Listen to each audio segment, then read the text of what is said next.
ഉത്തരേന്ത്യയിൽ അവർക്ക് വളരെ എളുപ്പത്തിൽ ഇതുപോലെയുള്ള വിഭജന രാഷ്ട്രീയം മുന്നോട്ട് വെച്ചപ്പോ, ഈ വർഗീയ വംശീയ രാഷ്ട്രീയം മുന്നോട്ട് വെച്ചപ്പോ അവർക്ക് വിജയിച്ചു വരാൻ വേണ്ടി കഴിഞ്ഞു.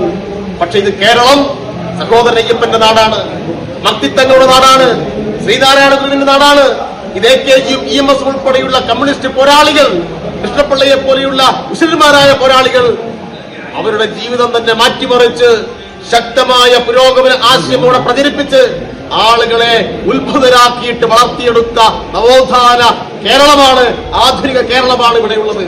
ഈ കേരളത്തിൽ നിങ്ങളിങ്ങനെ ജാതി പറഞ്ഞും മതം പറഞ്ഞും ആളുകളെ വിഭജിച്ച് അതിനടിസ്ഥാനപ്പെടുത്തി പാർട്ടി ഉണ്ടാക്കി അതിനടിസ്ഥാനപ്പെടുത്തിയിട്ട് മുന്നേറ്റമുണ്ടാക്കാമെന്ന് നിങ്ങൾ കരുതുന്നുണ്ടെങ്കിൽ നിങ്ങൾക്ക് തെറ്റി. ആ അനുഭവം, അവർ പരാജയപ്പെട്ടു പോയ അനുഭവം അവരെ വല്ലാതെ വേദനിപ്പിക്കുന്നു, അവരെ അസ്വസ്ഥപ്പെടുത്തുന്നു. അതുകൊണ്ട് കേരളത്തോട് ആകെ പക, പ്രതികാരം അതാ കാണിച്ചുകൊണ്ടിരിക്കുന്നത്.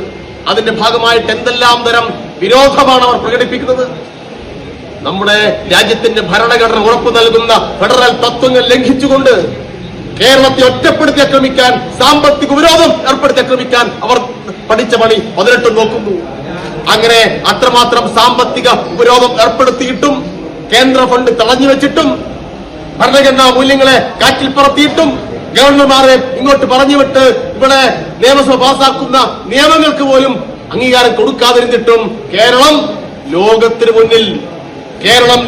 മുന്നിൽ ഏറ്റവും വികസിതമായ രാജ്യങ്ങൾക്ക് മുമ്പിൽ തല ഉയർത്തി നിൽക്കുന്നു എന്നുള്ളതാണ് കേരളത്തിന്റെ റിയൽ സ്റ്റോറി. അതാണ് കേരളത്തിന്റെ റിയൽ സ്റ്റോറി.